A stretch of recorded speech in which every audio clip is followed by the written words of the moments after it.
qu'on peut se mettre debout pour lire la Bible.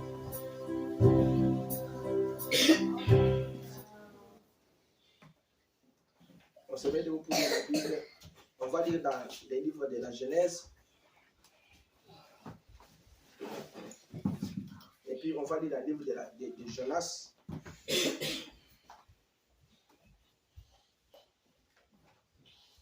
Jonas chapitre 1.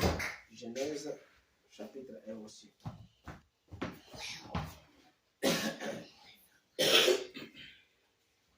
Et puis on va lire dans Ézéchiel 33.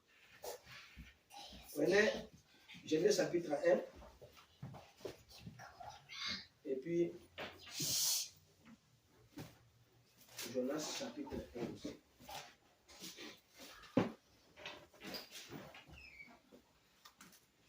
Genesis chapter 1.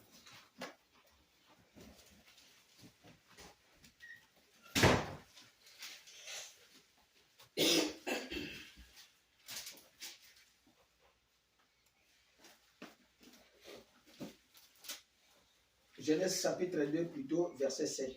À partir du verset 7. Je dois lire en sautant jusqu'au chapitre au verset 16. Are you ready? Ok. Genèse chapitre 2, verset 7 jusqu'à 16. Je lis au nom de l'Éternel. L'Éternel forma l'homme de la poussière de la terre et il souffla dans ses narines un souffle de vie et l'homme devint une âme vivante. Puis l'Éternel Dieu planta un jardin en Éden du côté de l'Orient et il y mit l'homme qu'il avait formé. L'Éternel Dieu fit pousser du sol des arbres et de toute espèce agréable à voir et bon à manger et l'arbre de la vie au milieu du jardin. 15. L'Éternel Dieu prit l'homme et le plaça dans les jardins d'Éden pour les cultiver et pour les garder. L'Éternel Dieu donna cet ordre à l'homme: tu pourras manger de toutes les arbres, de tous les arbres du jardin, mais tu ne mangeras pas de l'arbre de la connaissance du bien et du mal, car le jour où tu en mangeras, tu mourras certainement. Prenons Ézéchiel 33 et puis Jonas après.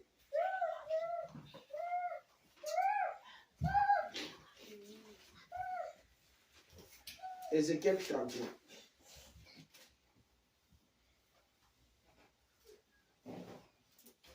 Verset 1.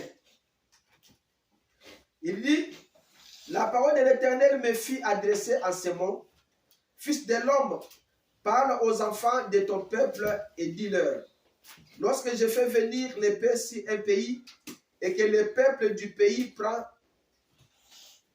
dans son sein un homme et l'établit comme sentinelle, si cet homme voit venir l'épée sur le pays, sonne de la trompette et avertit le peuple. Et si celui qui entend le son de la trompette ne s'était pas averti et que l'épée vienne de se prendre, son sang sera sur sa tête. Il a entendu le son de la trompette et il ne s'est pas laissé avertir, son sang sera sur lui. Et s'il se laisse avertir, il sauvera son âme. Si la sentinelle voit venir l'épée et ne sonne pas de la trompette, si le peuple n'est pas averti et que l'épée vienne enlever à quelqu'un la vie, celle-ci périra à cause de son iniquité. Mais je redemanderai son sang à la sentinelle. Amen. Jonas. Le livre de Jonas, chapitre 1.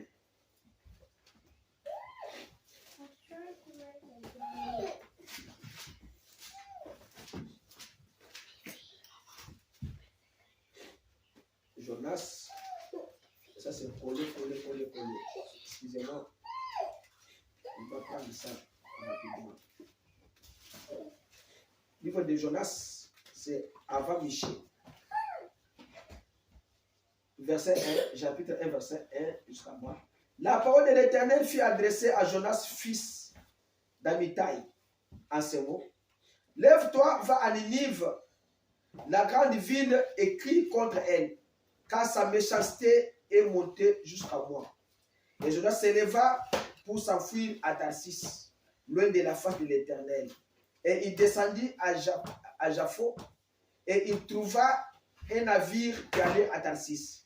Il paya le prix du transport et s'embarqua pour aller avec les passagers à Tarsis, loin de la face de l'Éternel. Amen. Prions le Seigneur. Éternel Dieu Tout-Puissant, nous voici devant toi ce matin pour parler, Seigneur, de toi. Car toi, Dieu, tu as dit dans la Bible, Seigneur, venez à moi, vous tous qui êtes fatigués, chargés, je vous donnerai le repos. Le peuple qui est devant toi ici, Seigneur, c'est ton peuple à toi, éternel Dieu. Moi, je suis seulement un instrument que toi tu utilises, Seigneur Jésus-Christ. Je suis rien, Seigneur, devant toi, devant eux, Seigneur Jésus. Si, Seigneur Jésus-Christ, ce matin, tu peux nous faire grâce de pouvoir parler de ta part, nous te serons infiniment reconnaissants. Alors, éternel Dieu, garde chacun de nous, Seigneur Jésus. Nous avons besoin de toi, Seigneur Dieu Tout-Puissant. Nous avons besoin, Seigneur Jésus, que toi tu puisses nous parler. Car si c'est toi qui parles mieux dans nos cœurs, Seigneur Jésus, c'est plus que nos propres paroles. Alors, Seigneur Jésus, nous te disons merci ce matin. Comme tes enfants sont rassemblés à cet endroit, que tu puisses les bénir. Dans tout ce qu'ils feront, Seigneur Jésus-Christ, qu'ils soient bénis de ta part. Éternel Dieu, donne-nous, Seigneur Jésus-Christ, une bonne compréhension de ta parole. Nous voulons, Seigneur Jésus-Christ, que tout ce que nous allons faire, que ce soit pour ton nom, pour ta gloire. Et si, Seigneur, ce matin, bénis chacun de nous, Seigneur Jésus. Bénis ton peuple qui est devant toi. Bénis-moi aussi, Seigneur, par ta grâce. Nous recommandons à cette main pour te donner pour ta gloire, pour le nom de Jésus. Amen. Amen. Ok, vous pouvez vous asseoir. Que le Seigneur vous bénisse richement. Gardez les enfants bien afin qu'il n'y ait pas de dérangement. Parce que quand vous me dérangez, je me déroute. Donnez aux enfants tout ce que les enfants demandent afin que nous puissions être bien. Sinon, je dois me dérouter. Alors ce matin, je dois parler sur un petit sujet intitulé la responsabilité. On te donne les bics. La responsabilité. C'est un petit sujet que je dois aborder ce matin. Alors, ça ne doit pas durer longtemps, mais c'est un peu vraiment bien. Alors, je vais définir une responsabilité comme une obligation ou nécessité morale de répondre, de se porter garant de ses actions ou de celles des autres. Ça veut dire que la responsabilité, c'est que tu te portes garant de tes propres actions que tu es en train de faire, ou bien des actions des autres personnes. C'est que toi, tu es garant de ce que tu fais. Ou bien quand tu vois une autre personne, tu veux aller agresser quelqu'un, autre personne, on l'arrête, on le maltraite, c'est toi aussi qui es aussi responsable de cet acte-là. Il dit que c'est une obligation ou nécessité morale de répondre, de se porter garant de ses actions. C'est que tes propres actions ou les actions des autres personnes. Alors tu es responsable des maîtres, tu es responsable de la famille, tu es responsable de tout ce que tu fais. Alors, deuxième figure, il dit, le fait d'être responsable d'une fonction, c'est que vous avez la responsabilité de tout un secteur. C'est qu'un président de la République ou bien un chef coutumier, il a la responsabilité de tous ces secteurs-là entre ses mains. Troisième figure, dans la fonction, il dit que c'est une fonction ou disposition qui donne le pouvoir de décision, mais implique que l'on rend compte, surtout, on rend compte de ce que tu fais. C'est que quand tu commets un acte, tu es sûr de l'acte que tu commets et que tu es responsable de cet acte-là. Quatrième figure, il dit que fais pour quelque chose d'être la cause. C'est l'origine d'un hommage ou bien la responsabilité de l'alcool dans beaucoup des accidents. Quand quelqu'un fait un accident, il est responsable de cet accident-là ou bien la personne qui l'a cogné, c'est lui qui est responsable de ces actes-là. Voilà ce qu'on appelle une responsabilité. Maintenant, ici, quand nous parlons de la responsabilité, selon la Bible ici, nous avons plusieurs responsabilités que nous pouvons avoir, comme ce qu'on appelle sorte de responsabilité. Il y a peut-être la sorte de responsabilité, il y a des fois la responsabilité dans le foyer, dans la famille. Il y a la responsabilité au travail, la responsabilité dans une discipline, la responsabilité d'un acte ou bien d'une action commise, c'est ce qu'on appelle une responsabilité. Alors ici, là où nous avons lu dans Ézéchiel et dans Jonas et dans Genèse, nous avons vu que dès le commencement, Dieu avait donné à l'homme une responsabilité. Quelle était la responsabilité de l'homme? L'homme, sa responsabilité, Dieu lui avait dit, donner certains mots, 8 ou 9 à garder. Que tu dois manger de tout arbre. Tu dois être le chef de tout. Tu dois dominer sur toutes choses. Mais l'arbre qui est au milieu du jardin, tu n'en mangeras pas et tu ne dois pas toucher cela. Voilà la responsabilité que Dieu avait donnée à l'homme. Alors, dans Ézéchiel, là où nous avons lu, Dieu dit à l'homme que je mets sur vous une sentinelle. Une sentinelle, il doit veiller sur la ville, il doit veiller sur vous, il doit veiller sur tout ce que vous faites. Quand il y a un danger qui vous arrive, la sentinelle va vous avertir de ma part qu'il y a un danger qui arrive.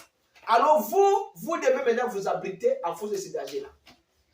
Et si la sentinelle vous avertit et que vous ne parvenez pas à faire ce que la sentinelle a dit, cela veut dire que quand vous mourrez, votre propre sang tombera sur votre propre tête.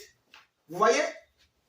Si on vous avertit et que vous ne vous abritez pas au danger qui vient, c'est toi qui dois périr et ton sang sera sur ta tête. Mais si la sentinelle ne fait pas ce que Dieu a dit de faire, alors si quelqu'un meurt, c'est le sang de cet homme-là, de ce peuple-là, qui sera sur la tête du sentinelle.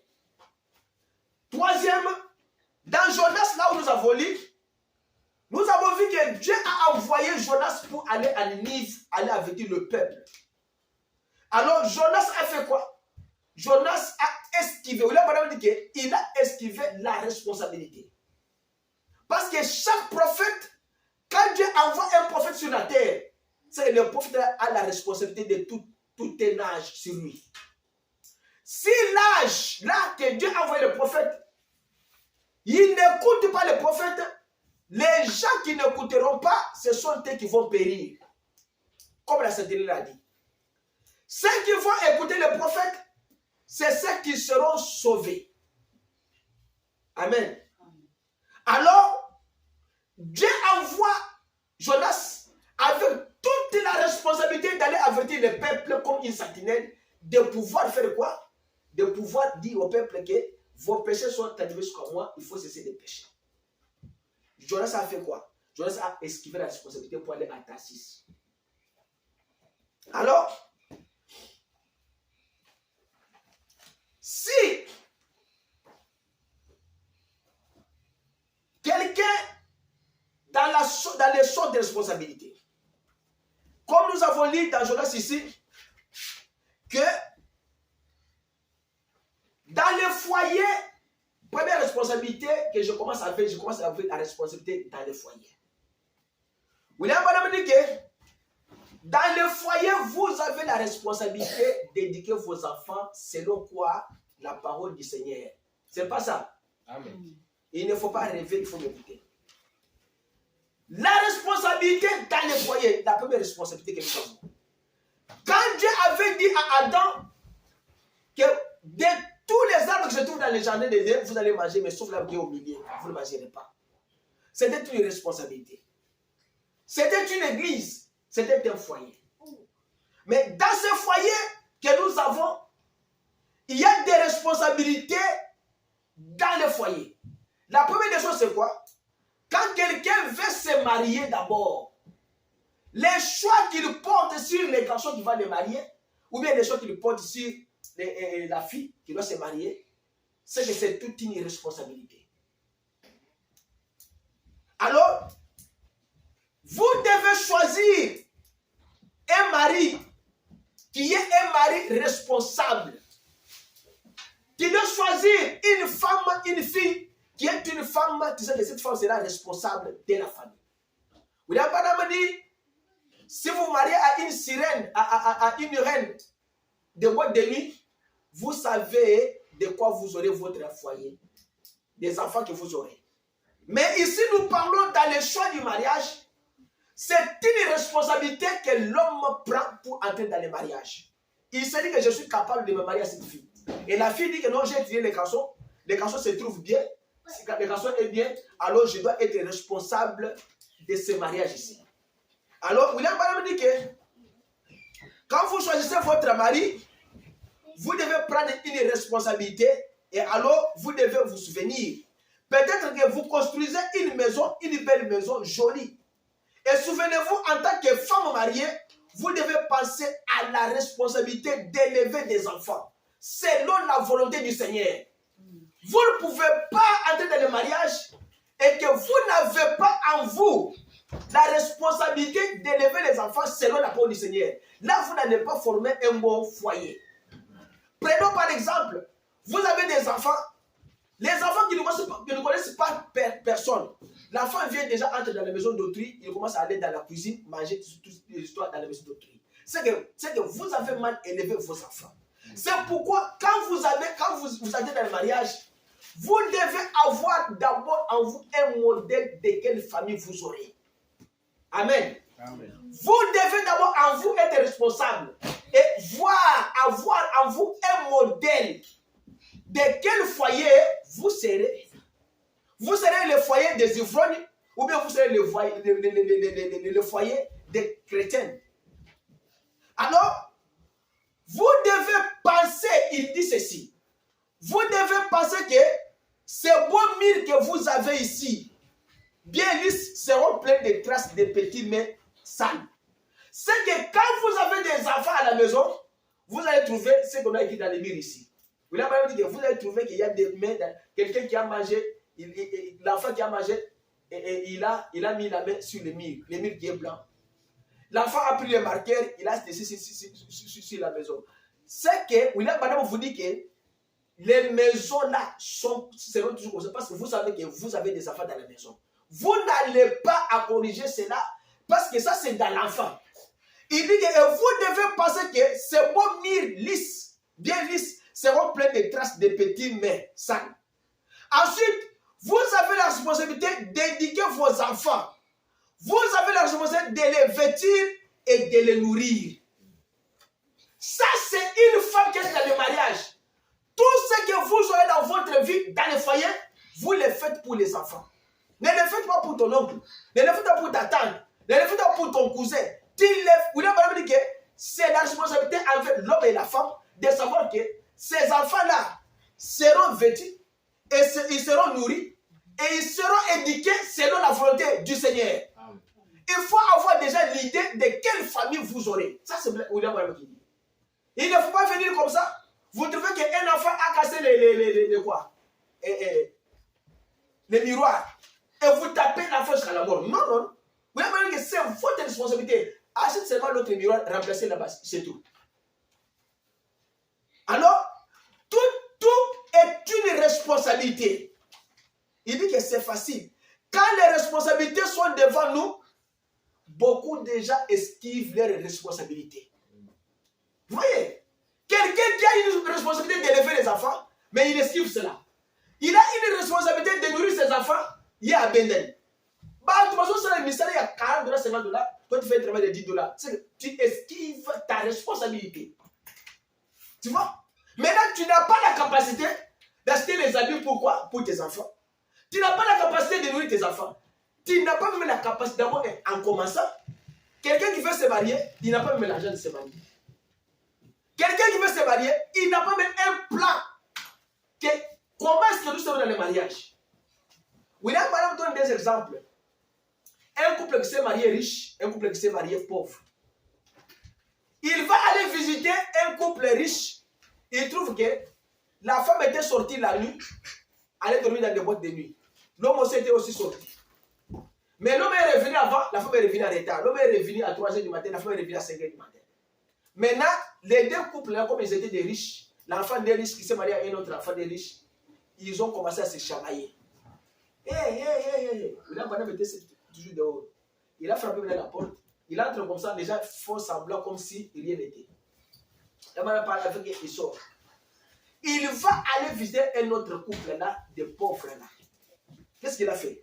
Il arrive, il se met dehors comme ça, il met l'oreille dans la maison, il écoute maintenant l'homme et la femme qui font les budgets de leur famille. L'homme, on lui avait payé $1. L'homme vient, il dit que, chérie, en parlant de cela, il avait transporté sa chérie sur ses jambes. Chérie, on m'a payé $1. Alors, je vois que tu n'as pas des habits, on n'a pas une histoire à manger, on est une famille pauvre. Alors, c'est $1 ici. Soutire ce que tu peux acheter pour les habits, pour tes habits. Soutire ce que tu peux acheter pour à manger. Soutire ce que tu peux payer pour les courants et tout, les factures. Et le reste là, nous allons garder encore pour la prochaine. Même si moi, je n'ai pas des habits, ce n'est pas un problème. Ils font leur plan avec l'argent $1 qu'on avait payé. J'ai dit seulement $1, c'était un exemple. Qu'on avait payé l'homme et il termine. Quand il ne termine pas, William Branham frappe la porte. Il entre comme ça. Il part avec eux.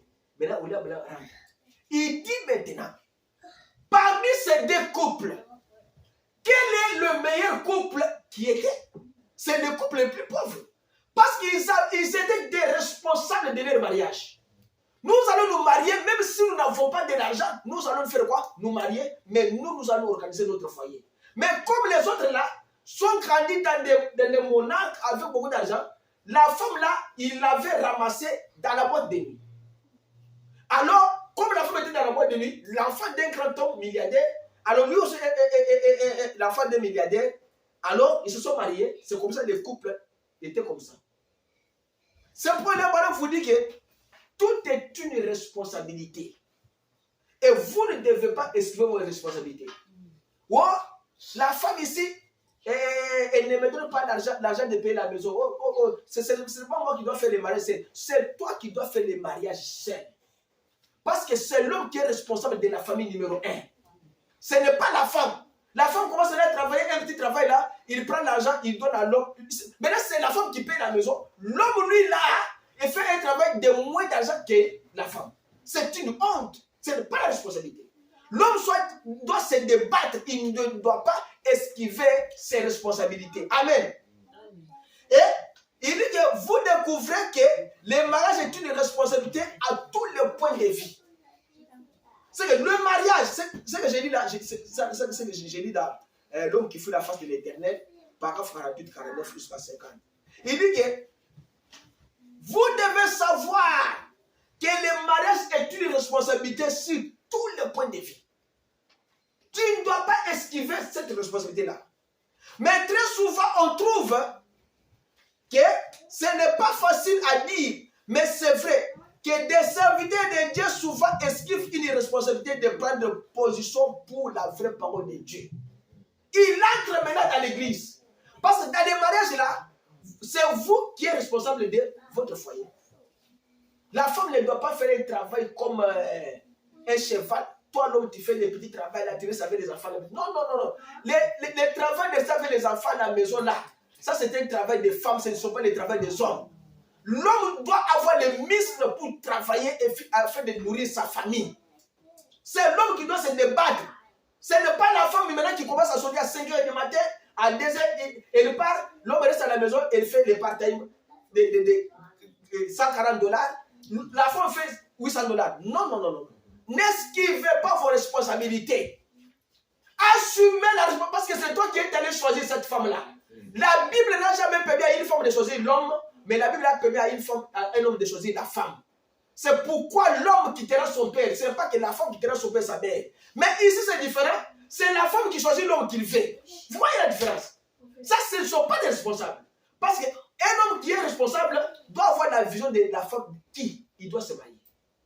Et voir quel modèle des enfants vous aurez. Vous avez des enfants qui vont aller à la cuisine d'autrui, dans une maison d'autrui. L'enfant vient comme ça. L'enfant est laissé dans la chambre d'autrui sans la permission. Ça, ce n'est pas une éducation. C'est que vous n'avez pas bien éduqué les enfants. Quand vous éduquez bien les enfants, quand ils arrivent dans une maison qui n'est pas la leur, les enfants se taisent.